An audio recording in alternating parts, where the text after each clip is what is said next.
Zoetek m'a envoyé la caméra 4K NDI PTZ 25X. Il y a beaucoup de choses à dire. Alors je l'ai pas ouverte, on va la découvrir un petit peu ensemble et en même temps je vais vous balancer un peu tout. Donc zoom optique 25 fois, télécommande, capteur Sony 1 sur 2,3 pouces, 4K 30, 1080p 60, NDI, SRT, RTP, UDP, RTSP. Ça c'est juste pour la partie en réseau, sinon SDI, Power over Ethernet, HDMI et tout ce qui est port serial, mais ça je m'y connais pas trop donc on va pas trop s'attarder dessus. Mais déjà, on va ouvrir la bête. On a donc le petit port serial, ça tombe bien, comme je disais, je vais pas trop m'en servir. Câble d'alimentation, assez long, c'est à noter. Et la caméra, j'ai essayé de pas tout péter. Je leur ai demandé de m'envoyer cette caméra parce que je fais pas mal de prestats. J'avais pas de caméra qui zoomait beaucoup et parfois, c'est vrai que c'était un peu limite. Et j'aurais pu l'acheter, mais je me suis dit, tiens, et si je leur envoyais un petit message? Et ils ont été assez sympas pour m'envoyer. Elle est assez légère en vrai. Je vais pas vous parler du prix parce que le prix, vous l'aurez en lien dans la description. Tout simplement parce que le prix peut changer. Mais franchement, elle est déjà très abordable. Avec, comme je l'ai dit, donc tous les ports dont il y a besoin.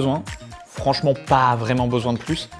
Il y a une application qui est fournie avec, elle a évidemment une interface web, on va découvrir ça au fur et à mesure. On y va un petit peu au feeling. Donc le petit cache objectif, c'est un 58 mm, donc on peut mettre les filtres ND, on peut faire un petit peu tout ce qu'on veut. Oh, elle est froide, elle a froid la madame. Donc on va suivre le petit guide de mise en route, qui est assez simple, le petit manuel en anglais. Et ici, encore plus simple, on a pas mal d'applications avec lesquelles cette caméra est compatible.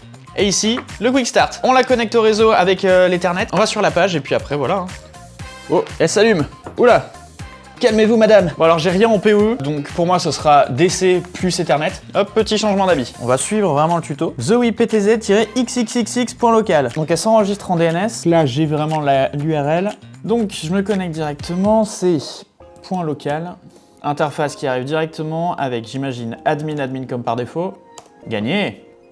Ouah, je récupère l'image directement. En basse qualité, mais c'est logique. Par contre, niveau latence, il n'y a rien du tout comme latence. Donc c'est découverte de l'interface pour moi, avec le petit contrôle PTZ, contrôle très rapide mais très fonctionnel. On peut changer la vitesse, on peut enregistrer, on peut rajouter des profils de live. Ici on a donc le NDI avec la licence du NDI qui est déjà incluse dans la caméra. Donc forcément on n'est pas sur une caméra qui doit être très proche du sujet qu'on veut filmer, logique. Jetons un petit coup d'œil au réglage. Donc là directement elle se connecte à mon Wi-Fi. Au niveau du streaming on a donc local, on a le RTSP qui est activé par défaut. Dans live on peut envoyer du RTMP, du SRT et du Enhance RTMP. J'avoue que là je ne connais pas trop. On peut évidemment enregistrer si on a une clé USB ou une carte SD, ce n'est pas mon cas. Au niveau de l'encodage, on peut avoir H264, H265. Au niveau de l'output, là je suis en 1080p 50, mais on peut avoir aussi 1080i jusqu'à 2160p 30. On peut faire évidemment rentrer l'audio. On a également la Tolly.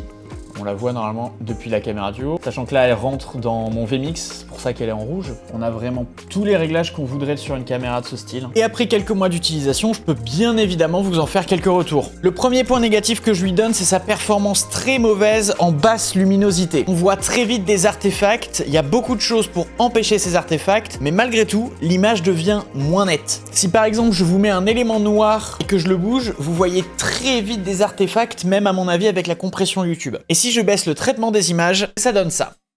Là, il n'y a plus aucun traitement d'image, on est d'accord, c'est pas ouf. Et au contraire, si je mets ça à fond, et je suis très lisse. Là, c'est peut-être pas le meilleur exemple, mais dans certaines situations, vous voyez des résidus qui restent à l'image, qui se traînent dans l'image. Son autofocus est également très bancal. Bienvenue pour ce que j'appelle le test de la télécommande. On zoome, le zoom était à la vitesse max. Je pense que je peux un peu plus zoomer. Voilà, là on arrive. Et c'est quand tu veux, hein.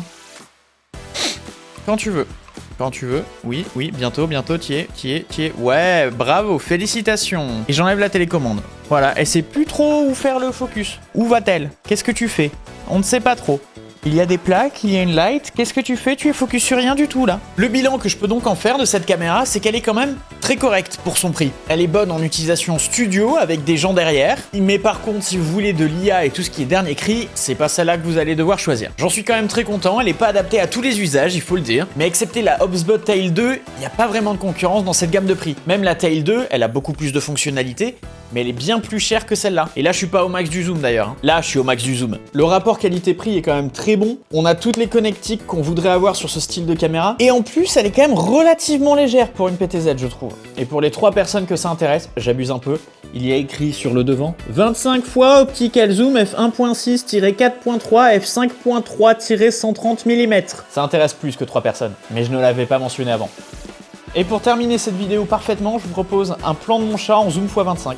Le focus. Il y a un bouton focus. Un peu lent le focus. Voilà. Bah ça, si ça, c'est pas beau. Et on n'est même pas zoomé à fond. Vous voulez son oreille Vous voulez son oreille? Je vous offre son oreille. Pour le prix, je m'attendais pas à une caméra si propre. Ça, c'est du plan.